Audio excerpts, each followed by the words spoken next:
Ashley is one of my favorite people, especially in rehab. With her music and her singing, she always brightened the day. And when I came here and she was here, every time I saw her, both of us sort of had a chuckle because she knew what I went through and I knew what she was going through. Ashley was an inspiration to me. To see her so joyous and happy going through what she had been through, seeing how far she had come through Matthias's help, through the manipulation of tissue and guidance and with the weights, everything all put in together, she was doing very well. But her smile, her generous laughter, it was always fun here at the Cedar Center. So she made therapy worthwhile. She was my inspiration. I took a lot of joy in just watching her and the energy and how she really committed to the exercises and worked. It was really neat to see. She always had a smile on her face and was very encouraging, especially to me. I would have to try not to cry. For me, I drew a lot of strength from her strength, actually. When I came here, I was in a lot of pain, and I found doing the exercises was difficult for me. But seeing Ashley and seeing her determination and her spirit, it just shone out of her. So that helped me tremendously. Yeah, it helped me find the strength to push through. She's always had the light.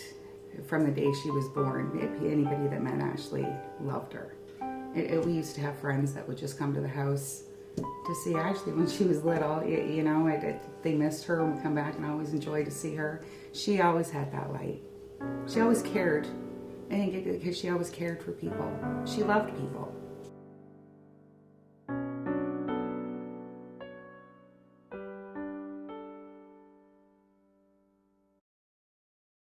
Well, November 30th, 2014, I was shot 4 times. Ashley McLean was a bystander when she was shot and became a quadriplegic. I wanted to get my hands and stuff moving again, but they told me I wouldn't be able to do that. They said that wouldn't be possible. But when I came here, I remember Dr. Gable, when he asked me what I wanted to do, I was like, I want to walk. He's like, I want to walk again, and I just want, I want to be able to do things that I used to be able to do. Again, I want to learn how to do that again. And usually I was expecting the same reaction that I get from everybody, oh, well, I don't think you can do that. And he's just like, okay. I was like, I was like, okay. And he's like, yeah. He goes, yeah, I think we can do that. He goes, we'll start from the top because they say he explained it in a way where you gotta it's kind of like unlocking things. You start from the top and then you make your way down. She could barely lift her arms off her lap. I couldn't even feed myself, actually. After working with Dr. Jaepel, Ashley's life changed. When I first came, I wasn't it was really hard to move my arm like that because the tricep muscles, they weren't strong, so trying to do that was kind of hard. There was also, I was only able to move my arms up this, they could only go that high. Now I feed myself all the time, and people take stuff like that for granted. He started telling me I got torso muscles back, which is a big thing because, it means that I'm able to get muscles back. Recently she switched from 100% automatic chair, where she was passive, just had to push the buttons, into a manual wheelchair, which is a huge gain. I remember when I couldn't do any of this, and now I'm doing all these things on my own. Using a cell phone, that was hard. And now I can actually lift my arms up in the air. I feel like things are changing in my body, I can feel it. And sometimes when I'm doing something, I can feel sometimes I'll feel the strength in it, and I'll sit there and I'll remember I remember when I couldn't do any of this. It's made a big difference on the way I see things, and basically I have bigger plans, kind of.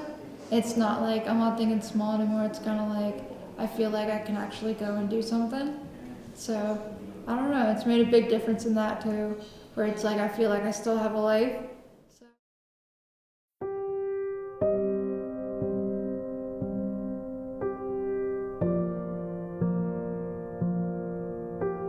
She adored Dr. Jaepel. They had a really special kind of relationship. She teased him a lot. She just loved him. And he believed in her. So, he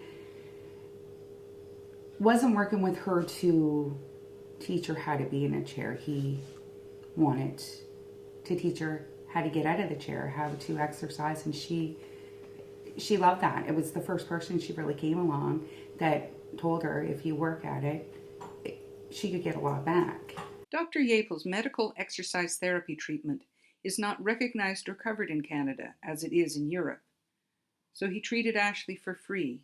He believed that she could walk again if, she really just worked at it. And yeah, that was her happy place for a long time. She didn't have a van to get anywhere for the first couple of years. So really Dr. Jaepel's was where she went. She looked forward to going down, and she loved being there. She loved what she could do. From coming from that, they said that she could only move her eyes. Yeah. She couldn't sit up. She was paralyzed from her chest down, so she couldn't sit up. She would fall, and by the end of it, Dr. Jaepel had one of those pool noodles, behind her back while she's pulling weights, and she was able to balance herself. A free spirit. You didn't catch her in the house much. Most people knew her, she had these big headphones on, just dancing, didn't even care who was looking. She's dancing down the street to her music, and loved her friends. She really loved her friends and considered them family. One time she was about 2 years old, and we were having a birthday party, and she got out the back door and running down the road, just laughing her head off, me having to chase her. And like all teenagers, she rebelled for a little bit, and they turned 18. She didn't like going to school very much. She didn't go to school very much, and I used to get angry because the school wouldn't do anything about it, not hold her accountable, because they loved her. Everybody just loved her, so she got away with everything because people loved her, even if it wasn't good for her. Her smile, her generous laughter, it was always fun here at the Cedar Center. She always had a smile on her face and was very encouraging, especially to me. She put on a brave face, and she was very strong. She was very affected, though, by it, which a lot of people wouldn't see. Ashley hit a lot with her smile. When she didn't like people to hurt over her. But a lot of the times, I couldn't get her out of bed. And sorry, it's okay.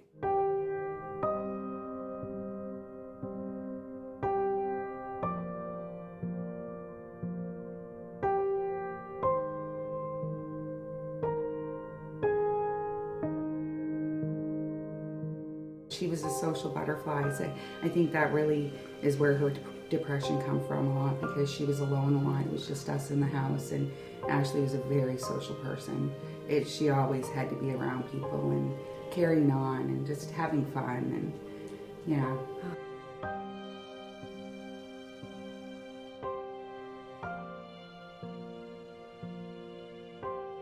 She had a boyfriend in Australia. She actually had a few boyfriends, not all at once. But she was in love with him, and he was in love with her.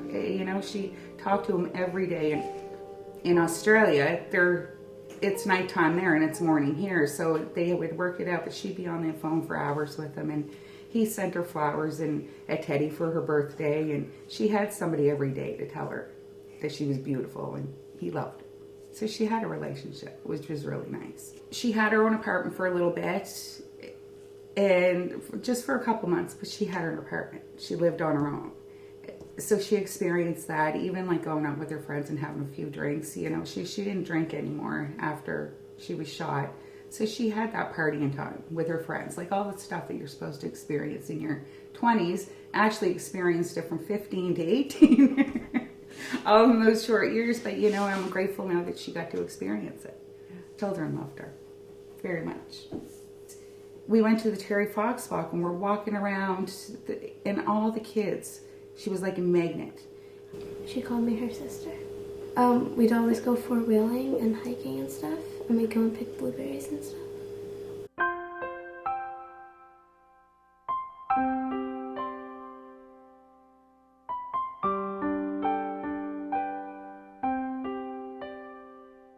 I'm Ashley's grandmother, and we spent a lot of time with all the children when they were young, and she was always my little angel. She wanted to be a nurse. She always wanted to have a career where she helped others, and that it mattered what she did. It was important to her. Of course, after she was shot, she wasn't able to do that anymore. So she wanted to be a public speaker. She wanted to go into the schools and teach children. So you need to tell when something's wrong, and that's what her message she wanted to get out to people, is that, you know, even from the time kids are small, we're taught, don't tattle, by your parents. And you think there's nothing wrong with that, but children are taught that from a small age, and then they get older and they get it from school as well. And so there's a lot of stuff that should be told where children don't tell because they're taught that all the way along. She wanted to change that. On silly little stuff, you know, you mind your business, but when it's affecting and hurting other people, then you need to tell. And that was her big thing. After she woke up from being shot, after she was able to talk to us, she told right away, she said, Mom, I want to graduate high school. Now before that, she wasn't interested in school at all. But she did, even with all she was going through, she had a tutor, and her guidance counselor from Cole Harbour High, Rhonda McLean, set up the tutor for her, and she did it. Even with, she'd fall asleep, and his name was Turk, he'd just sit there quietly and wait for her to wake back up, but she did it, and she graduated. You know, with all that she was going through, it was just so important for her to graduate. She was the kindest, most considerate person there was.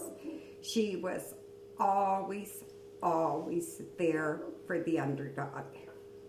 She would never stand by and see somebody being bullied or anything. Didn't matter if they were bigger than her or not. She would step in and help that person. And when we lost her, we all lost a part of ourselves.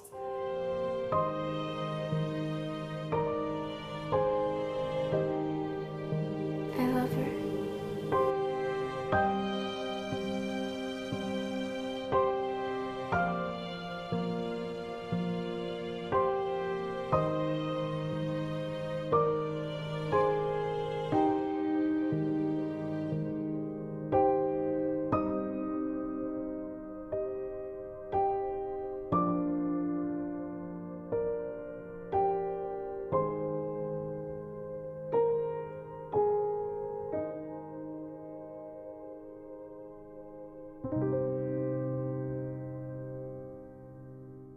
What I wanted was to help fundraise, help Dr. Jaepel to fundraise so other people can get his help that can't afford it. Unfortunately, he's not recognized in Canada. His type of medical expertise aren't recognized in Canada, so people are missing out because people can't take it out of their pocket, so insurance won't fund him where he's not recognized. So I would like to fundraise in Ashley's name so other people can get his help like she did. Platypus Medical Exercise Therapy, or MET, under the supervision of Dr. Jaepel, has successfully treated close to 1,000 people. He's helped people with spinal dysfunction, concussion, strokes, devastating frozen shoulders, debilitating knee and hip situations, a real range of illnesses and injuries. It is a complex interdisciplinary approach to therapy, combining exercise training with elements of kinesiology and biomechanics to create a comprehensive, customized recovery program based on the conditions and needs of each individual.